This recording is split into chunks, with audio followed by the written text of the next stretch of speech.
सुनाने जा रही हूँ क्रिसमस की कहानी। यह सिर्फ एक बच्चे के जन्म की नहीं, बल्कि प्रेम और आशा की कहानी है। वही कहानी है जब यीशु का जन्म हुआ था।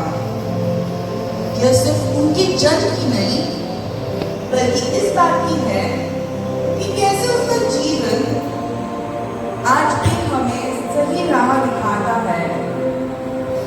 चलो देखते हैं क्रिसमस की कहानी कहां से शुरू होती है।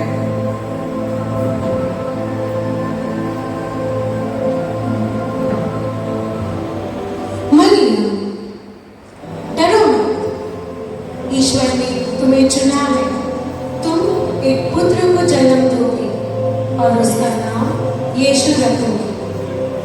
यह कैसे हो सकता है? मैं कुंवारी हूँ। तुम्हारे पर पवित्र आत्मा आएगी और तुम्हें छाया देगी। इसलिए जन्म लेने वाले पुत्र को परमेश्वर का संतान कहा जाएगा। मैं ईश्वर की सेविका हूँ, जैसे आप कहें। आज के समय में जब हमारे पास मुश्किलें आती हैं, तो हमें भी भरोसा रखना चाहिए। जैसे युवा निराशा में गलत कदम उठा लेते हैं, हमें ये समझना चाहिए कि हर मुश्किल का हल है अगर हम सही रास्ता चुने तो। मरियम की मंगनी यूसुफ से हुई थी, परंतु ऐसे हुआ कि उनके एक साथ रहने से पहले ही मरियम पवित्र आत्मा से गर्भवती हो गई। उसका पति यूसुफ चुपके से उसका परित्याग करने की सोच रहा था, क्योंकि वह धर्मी था और मरियम को बदनाम नहीं करना चाहता था। वह इस पर विचार कर ही रहा था कि यूसुफ, डेविड की संतान, आप अपनी पत्नी मरियम को अपने यहाँ लाने से न डरें, क्योंकि उनके जो गर्भ में है वह पवित्र आत्मा से है। इसलिए जन्म लेने वाले पुत्र को परमेश्वर का पुत्र कहा जाएगा और आप उसका नाम यीशु रखोगे और वो सबका उद्धार करेगा। बच्चों, देखो कैसे मरियम और यूसुफ ने बिना शिकायत के कठिनाइयां झेली।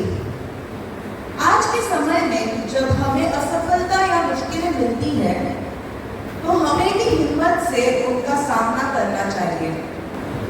मरियम और यूसुफ एक जगह की तलाश में थे जहां वे बच्चे को जन्म दे सके। वे घर घर जाकर पूछ ही रहे थे और देखते हैं आगे क्या होता है। क्या आप हमारी कुछ मदद कर सकते हैं? हम डेविड जी के वंश हैं। माफ कीजिए, लेकिन यहाँ हर जगह खाली नहीं है। अगर आपको जगह चाहिए तो आपको बहुत पैसा देना होगा। हमारे पास ज़्यादा पैसे नहीं हैं, कृपया कुछ मदद कीजिए। मुझे अफसोस है, लेकिन मैं आपकी मदद नहीं कर सकता। क्या आप हमारी कुछ मदद कर सकते हैं? मेरी पत्नी बहुत तकलीफ में है। अंदर तो जगह नहीं है, पर पास में एक गौशाला है। साफ तो नहीं है, परंतु आप वहाँ ठहर सकते हो। धन्यवाद, हमें मंजूर है। एक साधारण गौशाला में हुआ था। यह हमें सिखाता है कि हमें दूसरों की संपत्ति या स्थिति से जलन नहीं करनी चाहिए। हमें सादगी और संतोष से जीवन चाहिए।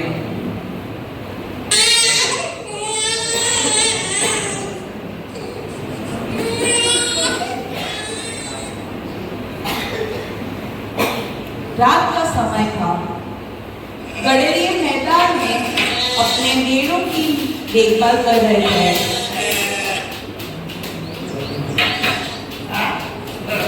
अचानक आकाश चमक उठा और एक स्वर्गदूत प्रकट हुआ। डरो मत, मैं तुम्हें एक बड़ी ही खुशी की खबर लाती हूँ।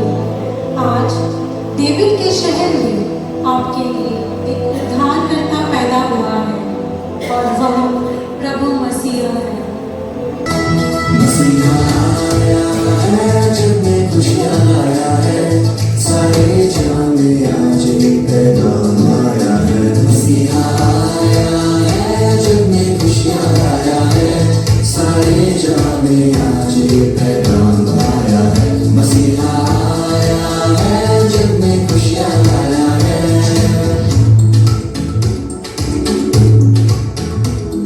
बीबी मरियम उसे सुलाने मीठी लोरी गाती है, बड़े प्यार से उसे सुलाने कांधों पे सहलाती है। बीबी मरियम उसे सुलाने मीठी लोरी गाती है, बड़े प्यार से उसे सुलाने कांधों पे सहलाती है। मसीह का राज आया है, तारे ने बदलाया है। मसीह का राज आया है, तारे ने बदलाया है। क्या मसीहा आया है, जग में खुशियाँ लाया है, सारे जहां में आज ये पैगाम आया है। मसीहा आया है, जग में खुशियाँ लाया है। देखो बच्चों, गडरिये सबसे पहले यीशु को देखने गए क्योंकि वे सच्चे और सरल थे। आज हमें भी अपनी सादगी और सच्चाई बनाए रखनी चाहिए, चाहे हमारी परिस्थिति हो कैसी भी हो। इसके अलावा पूर्व से आए 3 बुद्धिमान लोग राजा की तलाश में बेथलेहम पहुंचे।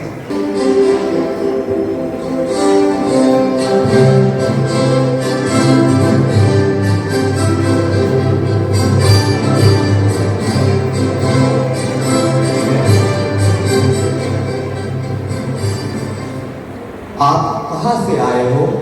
मैं पश्चिम से आए हो, आप कहाँ से आए हो? मैं उस पहाड़ के दक्षिण ओर से आया हूँ। क्या आप लोग इन तारों को देख क्या आए हो? वहाँ कौन है जो यहूदियों का राजा बनकर पैदा हुआ है? हमने पूर्व में उसका तारा देखा है और उसका पूजा करने आए हैं।